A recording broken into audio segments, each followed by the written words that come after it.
Amadou pushing everyone, even within the Ministry of Agriculture, to make sure that the meetings were held, that the proposals were done, and together we've been able to secure some funding to kickstart the project. I think we have about 12 million through WFP or the EC dollars to be able to establish this program beginning this year.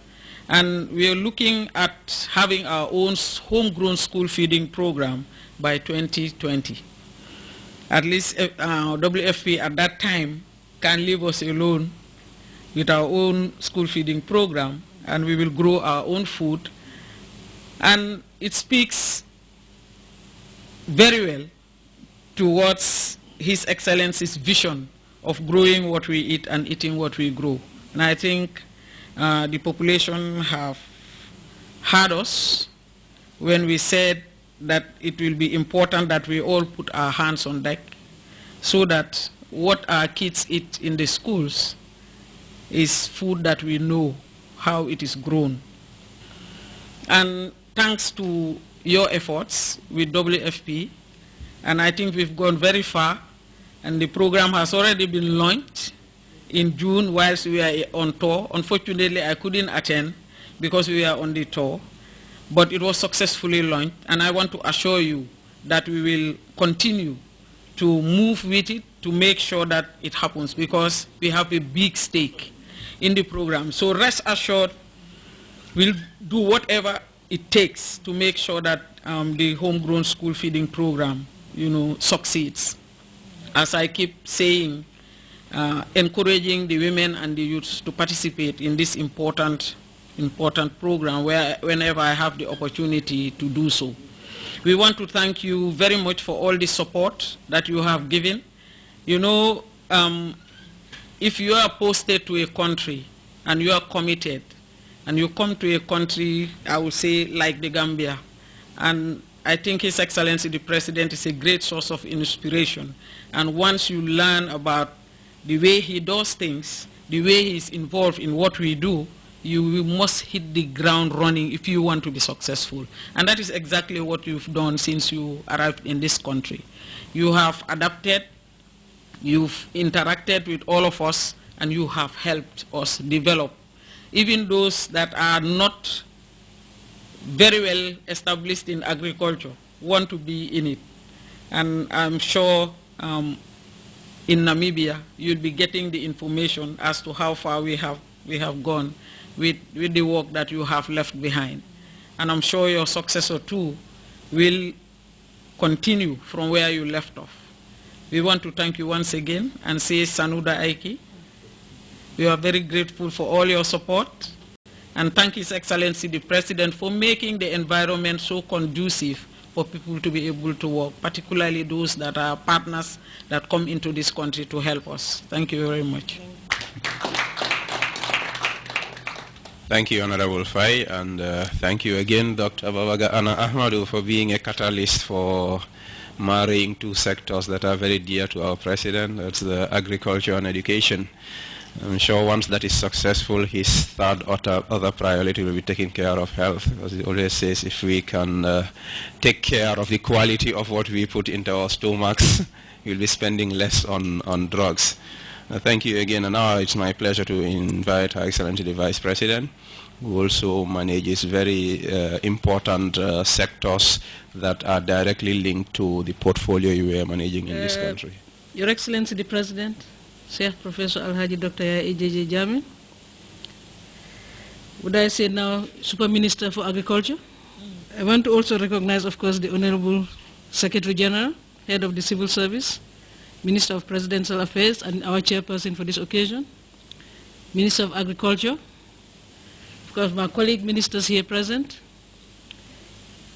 Mr. Baba Ahmadu, Baba Gana Ahmadu, of course, and who is the FAO, outgoing FAO representative to the Gambia, Deputy FAO representative, our sister, Mariatu Fall Njai, and of course Alex Da Costa as well, representing the UNDP, Press, Protocol and Security here present, I also want to add my voice to that of my colleagues. In first of all, Your Excellency, thanking Mr. Baba Gana Ahmadu for the 5 years he's been here. Yes, we've received a lot of FAO representatives in the past, no doubt about that. We've worked with many, no doubt about that. A lot of them have contributed to the development process of this country, particularly in the area of agriculture. But Your Excellency, we can also tell you that Baba Gana has definitely expanded that cooperation further. And when I say that, it's not only with government. Baba Gana has worked with people at the grassroots level. I have witnessed that, working with women's groups, youth groups, villages. He's well known. He's a household name. You go to up to Basi and ask about Baba Gana, they'll tell you they know him. Because he's not the type of FAO representative that sits behind the desk only and works with sectors. He goes out there and works with the grassroots. I have witnessed that anyway, through his telefood programs, through a lot of the projects that he has implemented out there, assisting communities directly, and also monitoring them. So that is why really we are appreciative as the Ministry responsible for Women's Affairs, because those are the grassroots we're talking about. I can speak for my colleague, the Honorable Minister of Youth and Sports. He's not here, but definitely the youth also have benefited from your programs. So we should thank you and your team for a job well done in the Gambia.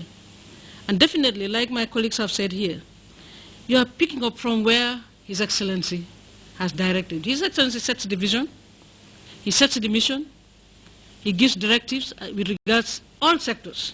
But this time we are talking about agriculture, with regards agriculture. Because the leadership is there, that is what encourages you. You said it yourself. So now you know why nobody can fill those shoes, even if he's on leave. So now you know. The energy you talked about, the persistence, nobody can do that. None of us have that energy. We can't. And that is why, just like you rightly said and colleagues have reiterated, we are lucky in the Gambia to have somebody who would find out everything about every other sector. He doesn't just sit there and say, I'm president, I've appointed ministers who are experts in these areas or may not even be experts, but they are taking leadership in that area. So let me sit back. No. He gets involved in everything. We in cabinet at least can attest to that. Those of my colleagues who have had the opportunity also to have one-to-one meetings with His Excellency on issues relating to their sectors would tell you that he's very knowledgeable about what is happening in each of our sectors, even beyond our sectors. Yes, my colleague here is a writer, but I can tell you he's read more books than my colleague here has read. So that just gives an example. And that is why, because we are lucky, our bilateral partners as well are lucky. Because when you come and meet such a leadership, that encourages you. I remember even a lot of FAO representatives from Rome, the Rome-based institution, whenever they visit, they get impressed.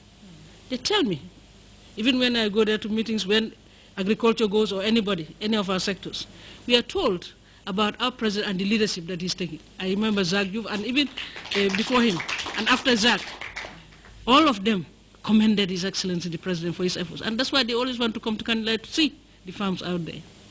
Because that's the kind of leadership they are wishing to have in Africa. Somebody who takes leadership in things, not only talks about them, like the rest of us, but actually, most of us are checkbook farmers here when you look at us. But he's a real farmer because he does it. He even experiments. He goes beyond what agriculture does.